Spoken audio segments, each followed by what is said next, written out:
மாணவர்களே, உங்க வாழ்க்கையில நீங்க என்னுடைய வாழ்க்கை வறண்டு போகுமோ, துவண்டு போகுமா அப்படின்னு சொல்லி எல்லாம் கவலையோட நீங்க கண்ணீர் சிந்தி அழுகிற நேரத்துல இன்னைக்கு ஆண்டவர் உங்களுக்கு கொடுக்கிற அந்த வசனம், கர்த்தர் என் மெய்ப்பராய் இருக்கிறார், நான் தாழ்ச்சி அடையேன். கர்த்தர் உங்க மெய்ப்பராய் இருக்கிறாரு, நீங்க தாழ்ச்சி அடைய மாட்டீங்க.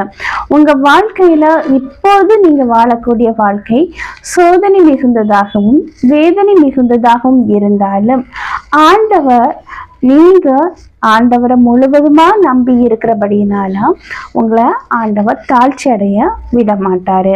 ஆண்டவர் நம்ம ஒவ்வொருவருடைய மேய்ப்பர்.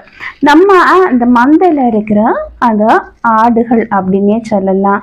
இந்த மேய்ப்பன் தன்னுடைய ஆடுகளை என்னென்ன தேவையோ அதையெல்லாம் நிவர்த்தி பண்ணி அந்த ஆடுகளை செவ்வையா பார்த்து பாதுகாப்பா வழி நடத்திட்டு போறதுதான் இந்த மேய்ப்பனுடைய தொழில். அப்போ ஆண்டவராகிய நம்ம அவருடைய கர்த்தர் நம்மளுடைய தேவைகள் என்ன அப்படின்னு சொல்லி ஒவ்வொன்றையும் பார்த்து இன்றைய நாள்ல அதன் வழியா நமக்கு தேவையானதை செய்து நடத்தி செல்ல ஆயத்தமா இருக்கிறார்.